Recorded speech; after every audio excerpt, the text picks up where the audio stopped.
All right, episode 2 of Hippie and the Caveman. 2 weeks have gone by.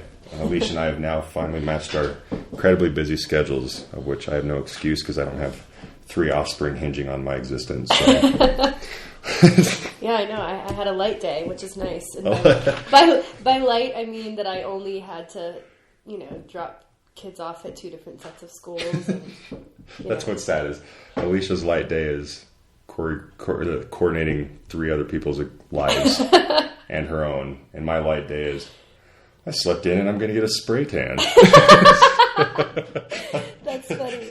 I'm really glad you just admitted you got a spray tan today. I did.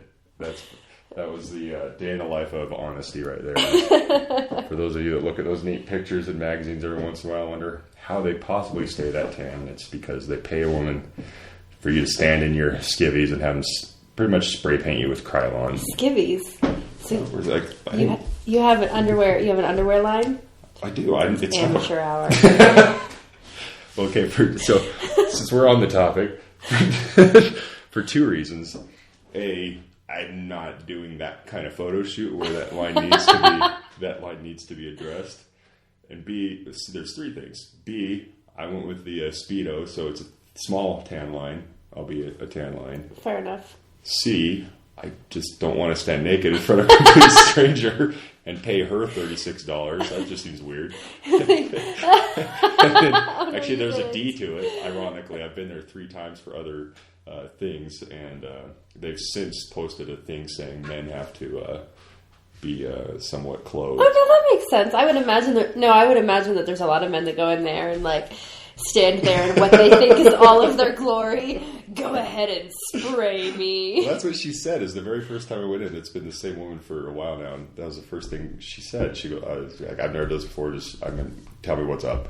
She goes, well, you can be naked, you can be not. I don't really care. I've seen it all. I'm married, and I just don't care anymore. This woman, I was like, wow, you really just. She's like, no, I don't, whatever. I was like, all right, I will opt for the non-naked because you just made me really uncomfortable right now. So, yeah, those are the adventures of spray tanning. And, basically, for those of you who haven't done it, you do stand there, spread eagle, and somebody has a Krylon can thing, hose. Airbrush. Yeah, and just stand there, and when you're 6.5 feet tall, that's a lot of surface area. It is. So it's a longer session, A, and B, if it's a shorter person, it's a little bit more, I use the word intimate carefully, but for her to stand on her tippy toes to get parts of my upper body, she has to be very close. It's just weird. So it is what it is. It is. No, I've done it before. I had never really thought about the challenges of a smaller woman spray painting. Spray painting a larger man. I joke. Yeah, well, that's, again, why we call it Hippie and the Caveman. So, yeah, that's my tanning thing. What's your mom adventures? Anything? Well, I mean, today I have to get some pirate accoutrements because, as you may or may not know, today is National Pirate Day.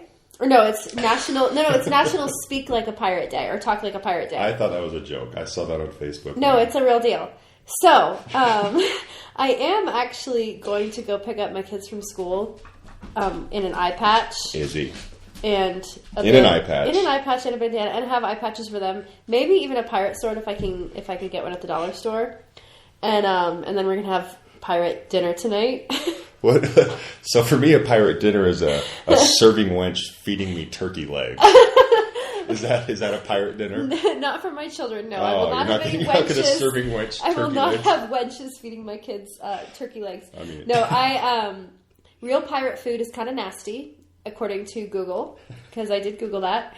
So I'm going to make these chicken knife things, you skewer chicken onto a skewer, and then you put a red pepper and then a pineapple as the handle, and you put it like that. Shish kebabs. Basically. It's not very cool. No, it looks like a knife, okay? Hey, bear with me. It looks like a knife. Chicken in the shape of a knife is awesome. Okay. And then I'm going to do some rice, but I'm going to cook it in chicken stock so it's yellow. And then, so it'll look like the sand. Okay, and then we're going to put with little red pepper strips, the line as if it was a treasure map, and then a red pepper X. I will give you credit. I laugh now, but I've seen some of your Martha Stewart projects. And they're Martha Stewart on steroids. I can't even... What was the last thing you did for somebody's birthday? I saw a picture and it was Oh, that was Joel as a lost boy for Brooklyn's Peter Pan birthday party. That was... Yeah. Yeah, so I That's easy. You just rip up some clothes and you smudge some eyeliner on the kid's face. No, I mean, I'm actually, like, I'm really excited that I get a day to, like, actually have the time to do that. There was a day last week, I think it was Tuesday, where I, like, got the kids up, made lunches, take the kids to school, come back, take a shower, go volunteer for a reading group, take the 4-year-old to preschool, drive up to Denver for an audition, drive back straight from Denver, and then go straight to work and do massage for 6 hours. So yeah, when you want to feel inadequate about how busy your day, how quote-unquote busy your day is, consider the single mother out there. Every single mom out there, including mine. Well, my dad was a single dad for a while, but any single parent, God help you, because... I don't want to tell you what I do in the course of my days. It was worth it though. I got the job. The audition one? Yeah. Really? Congratulations. Yeah, thanks. Who's the character? Short film. Her name is Ashley, I think. It's just I haven't even read the full script yet, but I got the email. We want to offer it to you. It's always nice. Nice little victory. It makes the 3 hours of driving up to Denver. Yes. There and back worth it. For those of you who've never or wondered about the that's my dog in the background, not a moth. For those of you that wondered about the poor acting or actor's life, the ratio of time invested on the road in gas and time for a while is substantially disproportionate to the for like payoff. a 5-minute audition. Yeah, it's pretty. It literally is. Yeah. You drive all this way. You spend time. I mean, we spend time doing the hair and the makeup and all of that, and then you drive and you get there and you're in there for 5 minutes, sometimes even less. And then that's all you get. Yep, I've literally spent. I mean, I do hair and makeup like a female, but a little eyeliner, little guy liner. Not really, no. But I literally, the amount of time, hour and a half. So total trip, maybe 3 hours because I fell asleep driving a lot. So I had to pull over, had to take naps, obviously. Yeah. And I literally walked in right at my time. They're like, oh, perfect, come on in. So 30 seconds. So it was literally about a 3.5-hour day for 30 seconds. Yeah, exactly. Actually, there was that one time it took me almost like 16 hours to get home. Because I kept... That's true. 45-minute drive turned into about a 16-minute, 16-hour Because you napped drive. for hours. Because I couldn't stay awake longer than one exit. So, oh man, it's a very disproportionate lifestyle. The payoff is definitely sometimes less than the time invested. So it's worth it. It's worth it though. I mean, if you love it. There was a lot of craziness last week, and I actually was thinking about you a lot through my craziness because I lost my house key. And by losing my house key, I mean that my 4-year-old lost my house key. I wish we had a 4-year-old to blame. By my house key, I mean that I only had one. And so, like, I actually know how to rekey my locks, right? But you can only do it if you have the original. Mm-hmm. And so there was a couple days there where I couldn't lock my house because I didn't have a key. And I thought a lot about the fact that this would never happen to Jeff. No. Because you probably have, like, several spare keys, and you have one, like, hidden in a box somewhere that, like, self-destructs if you don't type in the right code. Exactly. And you lose a finger. No, I've never actually had the courage because the various things that you're accurate in assuming about why I would have a couple hundred keys laying around are the very reasons I couldn't trust leaving it outside. So you have a key, a neighbor has a key, a friend of mine in now Georgia has a key, so that's obviously wasted. I have actually a lot of keys floating around the city, none of which... It's very unsafe, actually. So, no, I would probably... no, I don't know what I'd do. I'm not going to say it, because then people break into my awesome house break here. into your house. Yeah. Of which, if you saw my house, people would be like, never mind, don't break in there. We're going to get shot by a cartel member or something. It was really funny, though, because I got home, like, because, leaving your house unlocked all day, and then you get home and it's dark, and the first night, I was on the phone with a friend, and he was like, did you just get to your house? I was like, yeah. And he was like, so what's your plan? He's like, has it been unlocked all day? I was like, yeah. He was like, what's your plan? I was like, what do you mean my plan? He's like, your plan for safety? And I'm like, whatever. Hey, it's all cool, good. man. They just probably needed a place to sleep. I was like, it's fine. There's no one in my house. And he was a little bit nervous, and so he was like, will you please do a sweep while I'm on the phone? So I did a sweep while he was on the phone, which really is funny, because what would I actually do if someone was in my house? Yeah. I can't do anything. So yeah, this just exemplifies the hippie caveman conundrum. Yeah, that. exactly. Like, but then the next day... Intruder, hug. Hug. I actually have a funny story about that.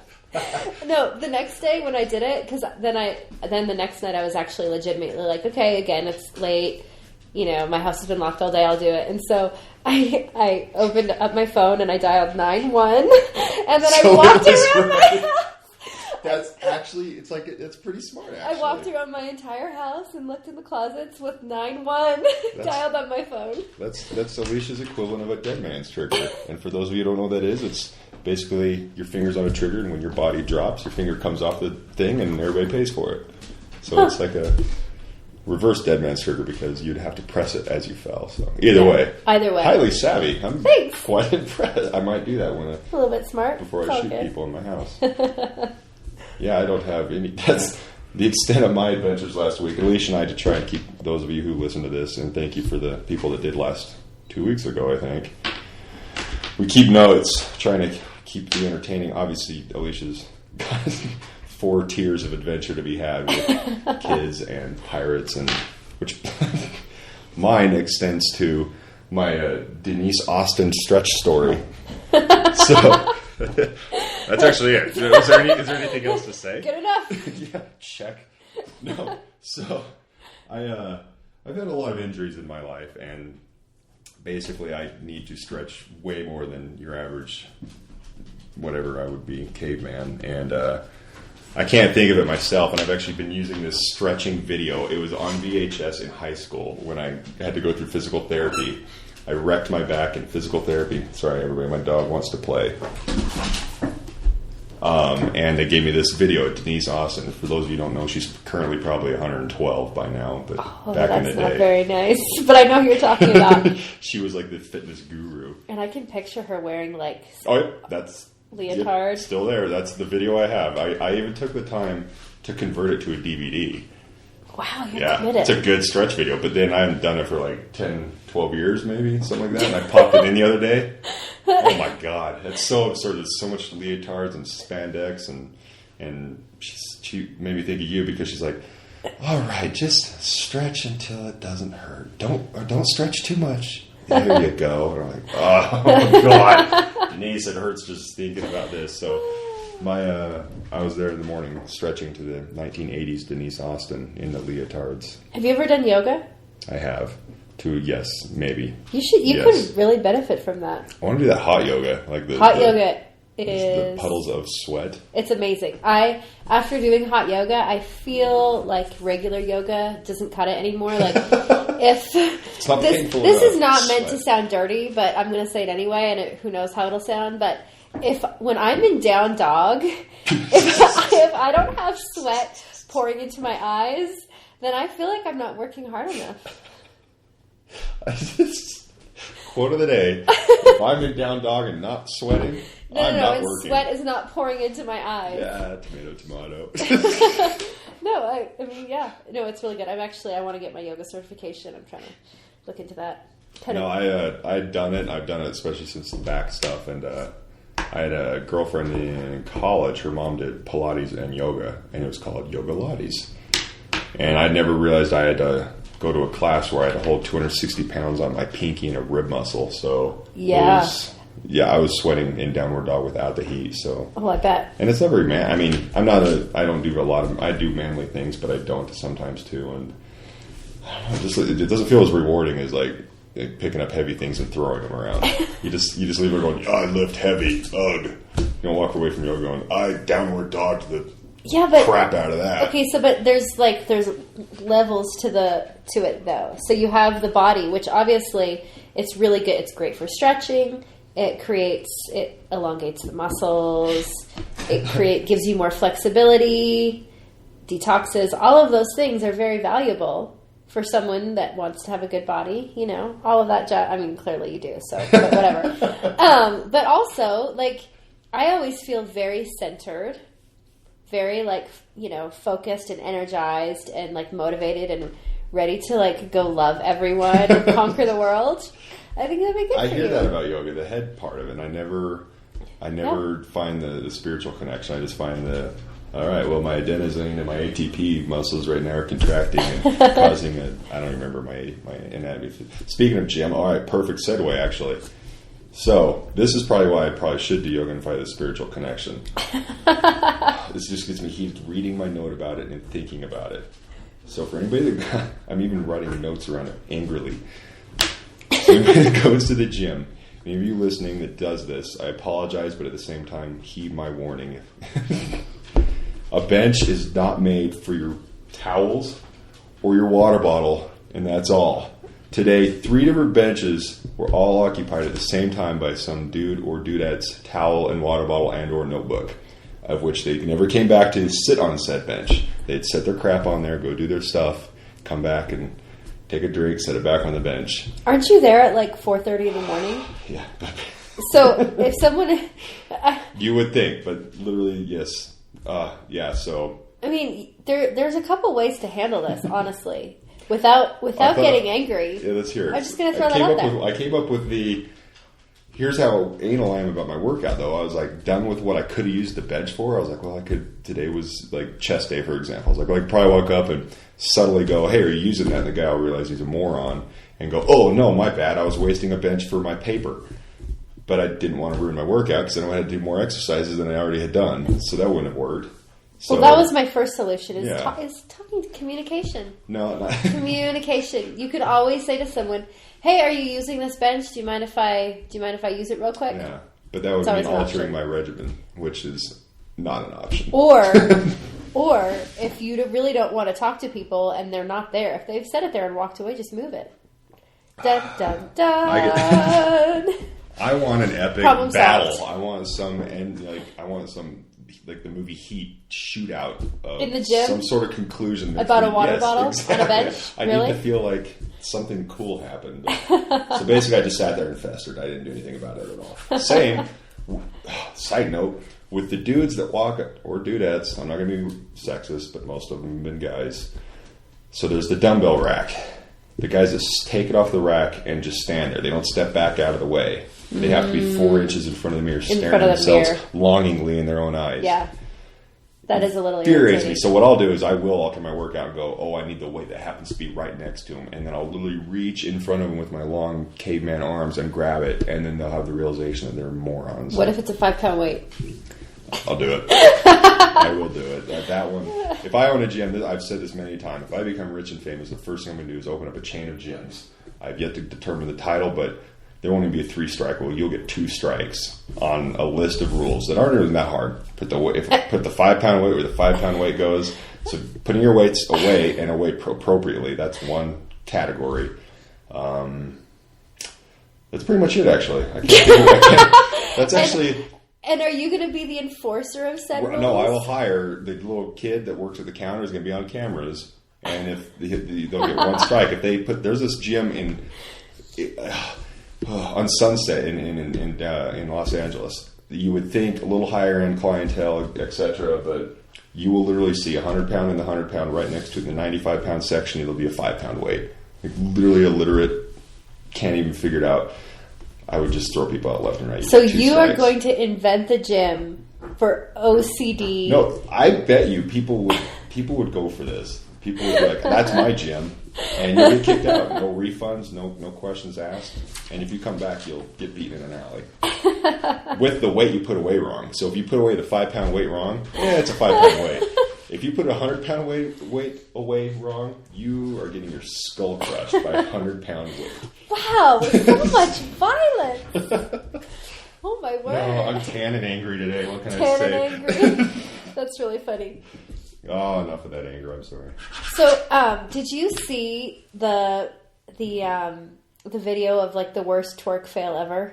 Have you seen this? To me, Miley Cyrus's twerk fail was a twerk fail to start with. I didn't know there was a spinoff. You haven't seen this? No. Okay, so I'll just describe it for you real briefly. You'll have to watch it later. So there's this girl. She is taping. It shows her. She turns on her phone, and then she goes over and she turns on music, and she's like, "Did she catch fire?" Yes. Yes. You've seen it? I know what you're talking about. Have you seen the video? I've not seen it. I heard they talked about it on a radio station I listened to. Okay. So, and then the big reveal, it goes viral, right? What's the big reveal is that it was a Jimmy Kimmel prank, yeah. Prank, right?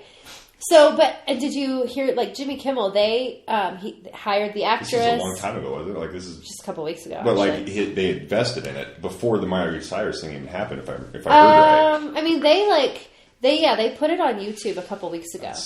And they just put it out there, and they didn't advertise or anything. They just put it out there, and then this video goes viral. And so then they, like, then they did the reveal and all that. No, I mean, which, first off, it is. It's incredible that, like, they just put it out there and then it goes viral. And, the fact that they had the foresight to do that and all of that is really great. My question is, what do you think about the fake viral videos?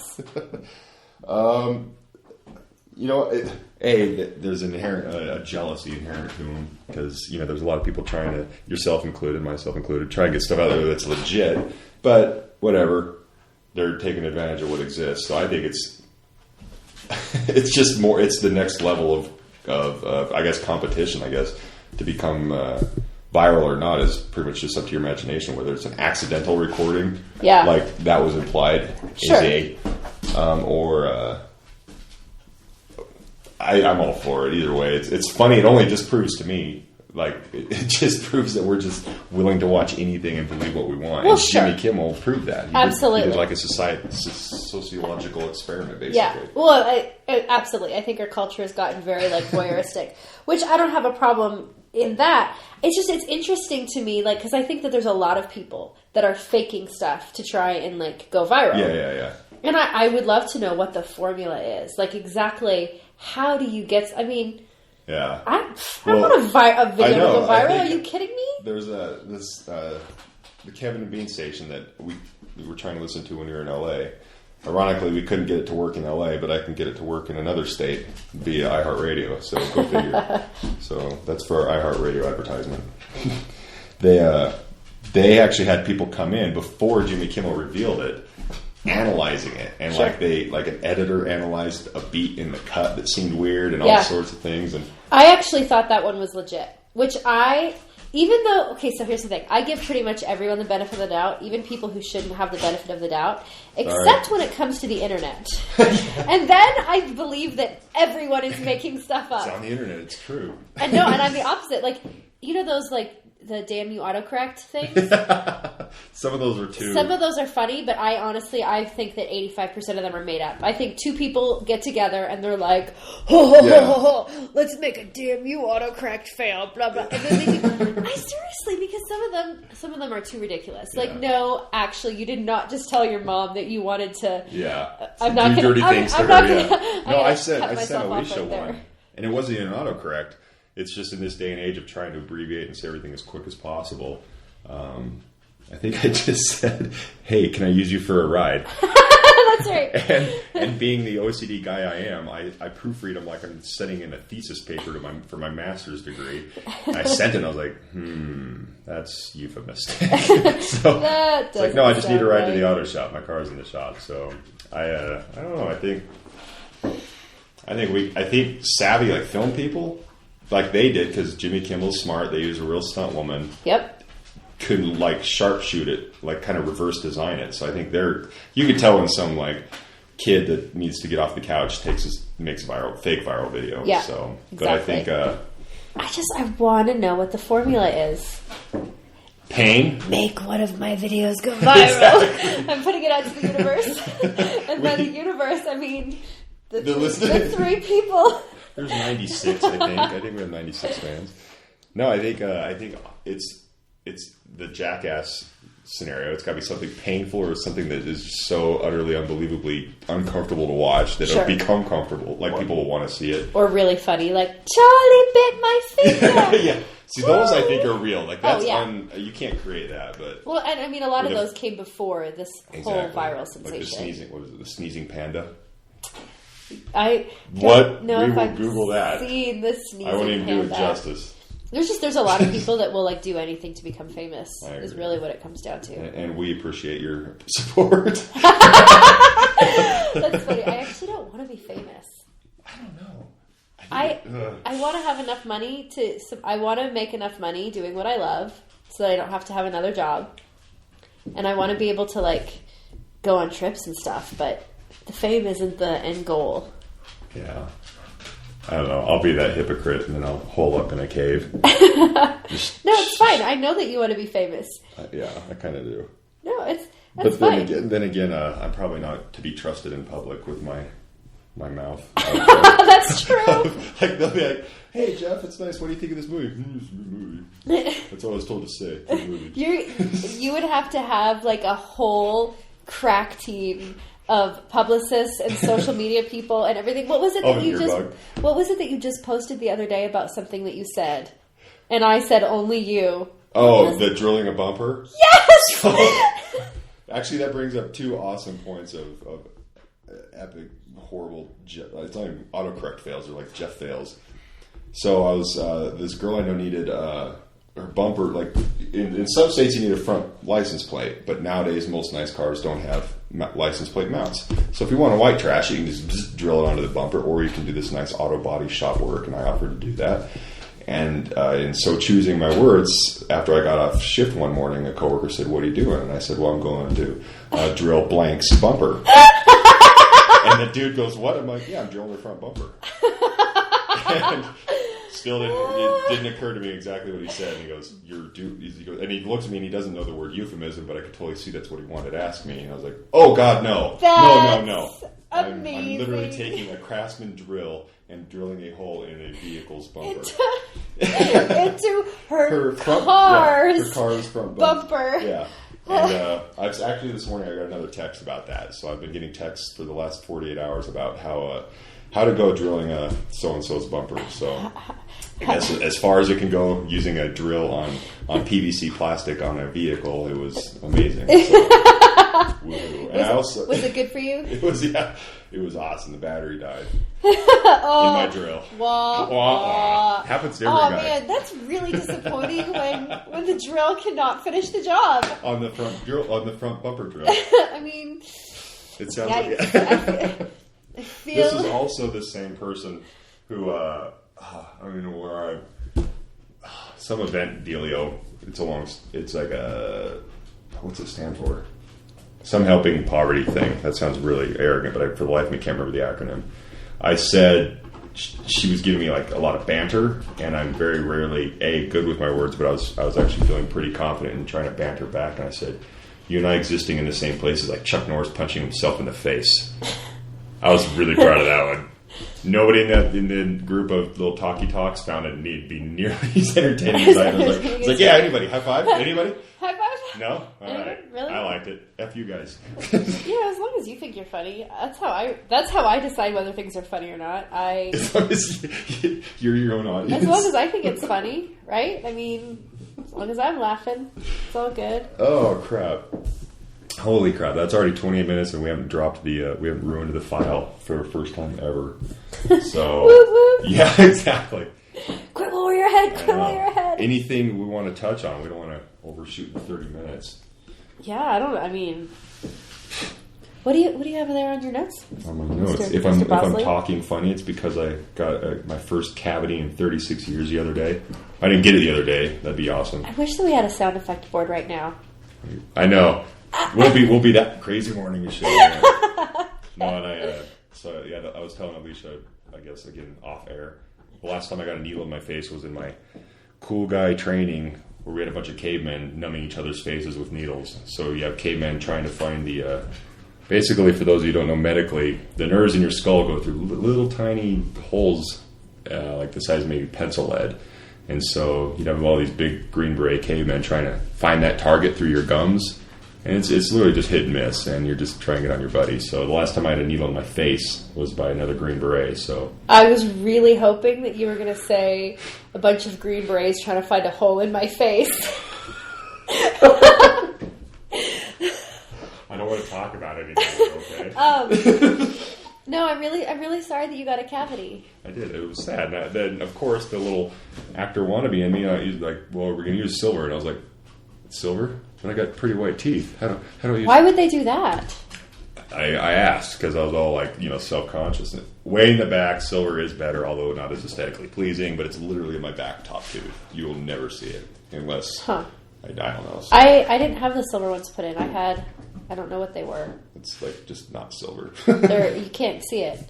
And I went... Well, it was also an army dentist. I'm sure there was a lot less. Oh, yeah, skill. well... I didn't exactly go, excuse me, sir, I got a smile I got to maintain for my public appearance. But no. Yeah, no, I went my entire life without having a cavity either until I was pregnant. And then, I can't attribute mine. Steal your calcium and pregnancy, stuff. So. Well, yours is probably just old age. It's probably, it's probably like tooth grinding. Like, could be. They went back there like, wow, you've done half the drilling for us from just angry. That's when you say, no, sir, the Green Berets did that drilling in my mouth. Again, I don't want to talk about it. I was numb. I was scared. There were tears in my eyes. That's all I know. As long as you're wearing a glove, it's fine. That's a running in my medical field. It was everything's okay if you have a latex glove on. And you know what, kids? That's a good lesson for life. I think that we can end on that public service announcement. Brought to you by Hippie the Caveman. Everything is okay as long as it has latex on it. Yeah, or you're chewing a Mentos. You can That's get away right. with murder if you walk around with a tube of Mentos and latex gloves. Knock yourself out and let us know how it goes for you. So on that note of latex and chewable sugar candies, that's episode 2 of Hippie the Caveman. And we'll do it again. We're actually trying to get a good friend of mine, of ours, named Scott Seagren. He is a director, writer, producer for Exit Media. We've actually shot, Alicia and I have been in a TV series with him called Survival of the Dumbest. So actually he'll be our call-in guest next time. We'll make that happen. Awesome dude. I did a film with him prior to meeting with him and Alicia. So I had him call in. He's actually an educator of young minds, so when you hear him talk, you'll be actually fearful that your children might be in his hands in the education system. So Scott Seagren next time, and that's, I guess, Hippie the Caveman episode 2 in the can. Awesome. Thanks for listening, everybody.